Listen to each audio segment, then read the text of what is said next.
That's okay. It's okay if they're noisy. That's fine.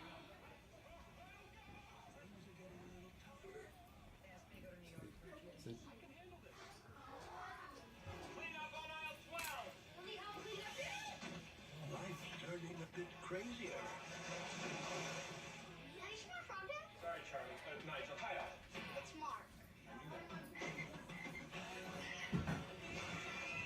Hi, how's it going? Oh, everything's fine. We're doing homework right now. It's like a little mini think tank thing.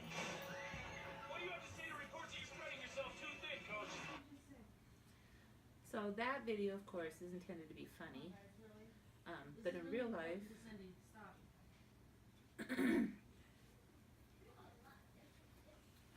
it's hard to laugh at those type of things that, like even the interruption that's happening here, can get frustrated about it. And I get frustrated about many things. So I passed out a handout to everybody. Would anybody be willing to share a frustration that has brought anxiety, stress, or discontent in your life? On that list, or one of your own? I have one. Okay. One of the things that really tries my patience and frustrates me is when people smack their lips or chew with their mouth open or just make any gross noises when they eat in general. I think it's disgusting and impolite, and it drives me crazy. Define gross. Define gross? Gross noises. It sounds like that. Yeah, good job, Naomi. Just like that. Perfect. Thank you for the example. So, anybody else? Don't everybody jump at once. Well, two of them, I think, are reading their handout stuff. Okay. I think all of these things on the handout are expectations I have for others. All of them? Did you read each and every individual one, babe? So far I'm down to number 10. I So don't think of you the want to 23. own all of them.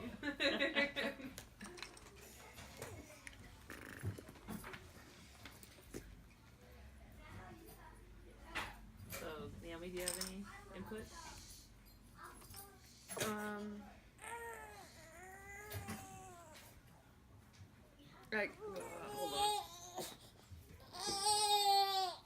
He's stuck in person. He's stretching and won't.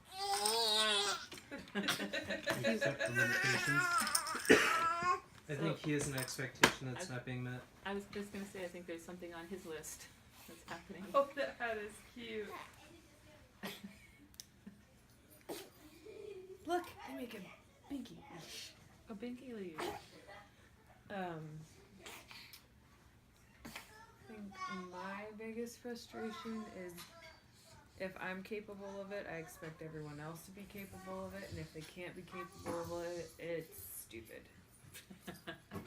They're stupid? Yes. Specifically in the realm of common sense, it's like, it's common sense, and if you don't have it, well then you're dumb. Why hasn't natural selection taken its course? Okay, thank you. Anybody else? Steve, have you found anything on that list that doesn't apply? Well, I mean that. What do you mean by? Well, you said that everything on there is what you get frustrated about. Have you Well, found no, it's like I could see how I could get frustrated with any of these. Like, people should not use others' things without permission. I get frustrated when I was working at the Apple store, and if I had something in my box that like I had created as a tool that I use, I would get frustrated when someone would take it out of my box to go and use it. Yeah, because it's not theirs. So I mean, I could see where like one of these or all of these could potentially be applicable. Yeah.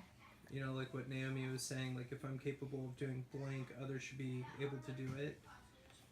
You know, part of that's true for me, but then I also see like, well, I can't do something like when we were moving the camper, and like both of us had no experience ever moving the camper before, and it was just one of those things where, like, you were looking for feedback, but I'm thinking in my mind, I have no feedback because I've never done this before. So it's just one of those things where you just kind of like roll with it. I don't know. I mean, all of these are. I mean, I think everybody should be fair and kind, not just to me, but to everybody. Yeah. I mean, this is an entire list of reasonable expectations. Like, I don't know. I would argue that number 21 is not reasonable. That children should not be rude, noisy, messy, obnoxious, lazy, bored, selfish, or grumpy, because children are learning how to not be those things and use self-control. They have not yet reached that, and we still struggle with What it. are you should talking know- about? Children should be seen, not heard. Yeah, they should know coming out of the womb Kelly. that those behaviors are not acceptable. Clearly. And dogs should not be dog-like. Go lay down. Somebody call. Kelly. Thank you. Well, thank you very much for your feedback. Did you have anything, Reese? Well, the one that jumps out at me is on Friday. This like 22-year-old guy who drives to work, parks his car, leaves his tools in his car, then wants to borrow other people's tools to accomplish a task put in front of him because he doesn't feel like walking 40 feet to his car. and then he uses the tools to do the job. And then you'll find him on the floor or in a pile of junk or whatever, and he never bothers to take the tools and put them back where he borrowed them from. That would be So- frustrating. So that's frustrating to me. Yeah. So Thank you. it's, So, well, the Old Testament is full of examples of mankind failing God and failing other people. Yet our holy God responded to all that sinful behavior, which I'm not sure that these expectations could be classified necessarily as sinful. Some of them are just annoyances or lack of consideration. But, yes? I don't know that it would be considered sinful to have those expectations, but I think in getting frustrated, it makes it like normal, it's natural to get frustrated, but it's whether or not that frustration continues and or what you do with that frustration that then becomes sinful. Good point. Because you